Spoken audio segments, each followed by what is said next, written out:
What was I gonna say? I don't know if this will ever go on the internet because I think it is a note to myself. I am not okay right now, and hopefully by the time I am done saying everything I need to say, I will be okay. I don't know what happened today, but something upset me, and I feel like if I can step by step list what happened, what the processes were, and I watch this enough times, maybe when it's happening, I will be able to stop it. So something upset me was step one. I don't know what it was, but I do know that I was talking to Jack the other day, and we realized that like things that upset me are a lot smaller than things that upset other people, because what happens is a small thing will upset me and I won't even realize that I'm being upset. Like I was holding a knife, like just Jack's pocket knife, and like I had these thoughts of stabbing him, and that's not because I want to stab him, but like when I'm holding something like a knife, my thought is like, what is this thing used for? And then I think about like a conflict situation where like someone's getting stabbed, and like I have this really negative thought off of like just a thought. So something upset me was step one. Step two was that I took it out on Jack and I got really mean and I said like really, really nasty things that I would be upset with myself for saying. And even though Jack told me that at the time, it's very difficult to, when I'm in that space, not like take help from someone, but like acknowledge that maybe I don't know what I'm talking about, because if I acknowledge that, then I'm acknowledging that I don't understand myself and I don't know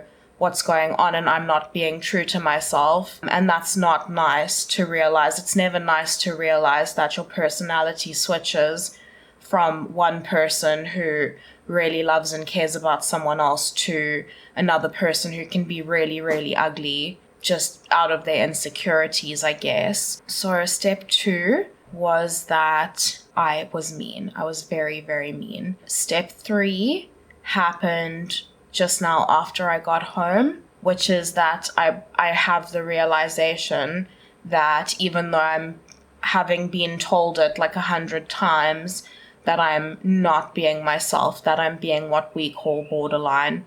I don't know if that's technically correct. I don't know if anybody else refers to these episodes as being borderline, but when that shift happens, it's just easy for us to say that I was being borderline or I'm being borderline. And Jack generally can tell a lot sooner than I can that that's happening. And he'll tell me, but obviously, if I listen to him, I'm acknowledging that the shift happens, and I realize that it would be a lot easier to deal with if I acknowledged it sooner, but it's extremely difficult to acknowledge. If you don't understand that, I'm sorry, but I can't really explain it better. It's just really difficult to acknowledge that I'm not being myself, because it's quite a scary concept to think that like your personality could be so fickle that it can just switch from one thing to something else and you don't even realize that it's happening. So step three, I realized what was happening. Step four was that I realized that I needed to do something about it. So then what happens is I have to formulate how I'm going to deal with the thing that I'm doing, because this very insecure person has now realized that they've upset someone else and they have to say sorry. And saying sorry is hard enough when you're not a very insecure person. And it's very difficult for me to be vulnerable, and obviously apologizing is a vulnerable thing to do. So I realized that I needed to do that. So then I had to think of ways to do that. And while all of this was happening, Jack was kind of having a little bit of a breakdown of his own, because that happens. Generally, our breakdowns are synchronized. I'm not joking. It was very difficult for me to comfort him, but at the same time, I want to. So after I realized that I'm being borderline, I then kind of like have a voice, because what's happening is when I'm being borderline, I'm watching a version of myself be a lot of things that I don't like, but I'm just watching. I'm just a spectator. And then once I have the realization moment, like the spectator gets a voice, then I have this person now who's just been watching, who gets to weigh in and who gets to say, like, you should do this, you should do that. But they're talking to a very insecure, unstable person who really doesn't like listening and who really hates being wrong, even though they know that they are wrong. Like, they know that they are a terrible person. So I have this voice that will say, like, you need to apologize. And then my brain will like go through 100,000 different ways that could pan out. So maybe Jack immediately accepts my apology and that's fine. Or maybe he doesn't and he's like a bit grumpy with me for a bit, but that's never happened. Maybe he'll say, let's play a game with the rest of the day and we'll have like a really nice day. And then I'll be like thinking about that and like really just like super distracted, and then like maybe in that thought like something will upset me again, but I'm getting off of topic. So then I have to try and make this very stubborn, not nice person listen to basically this other person who they really don't like, try to convince them to be a nice person. So you have this person who basically just I just want me to be who I am. I just want me to be an authentic, nice version of myself. And I spend a lot of time questioning if I'm a good person because I have a lot of really ugly thoughts, but I don't like having those thoughts.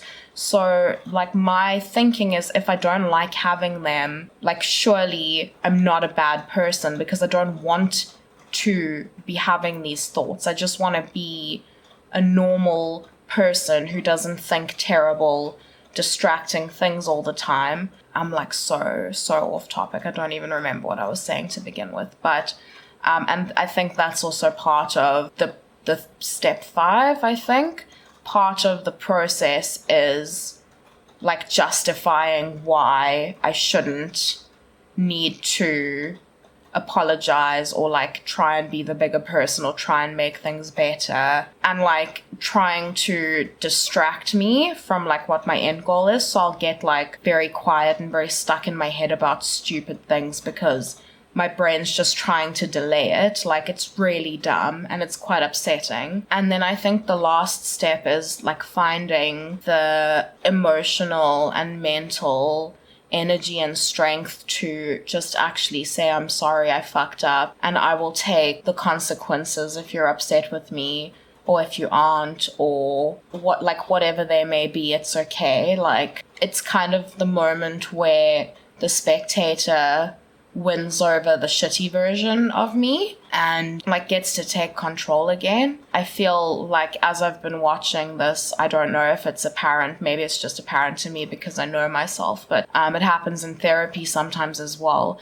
I can hear myself as I'm talking. I can hear my tone change. I can hear the speed of my voice change. I can hear the pitch. Like I can hear and I can see on my face. I can see and hear myself literally like changing. And it's really horrible, but anyway, that's not the point of this video. I was lying in bed and I felt really terrible because I had this little breakdown today and I knew that Jack wasn't having a good time and I really didn't make his life easier. And I thought that this would be how I would try and deal with this specific issue this time. And I hope that it would make me feel better. And it hasn't necessarily made me feel better, but it has somewhat snapped me out of my borderline. And I don't like admitting that because once I've admitted that, I have to stop being upset and I have to start being rational and I have to start listening and I have to acknowledge the bad parts about myself, and that's always really difficult. And I have to have feelings and that's extremely hard. But I'm going to be done here now. I hope that if you know someone with BPD or if you have BPD,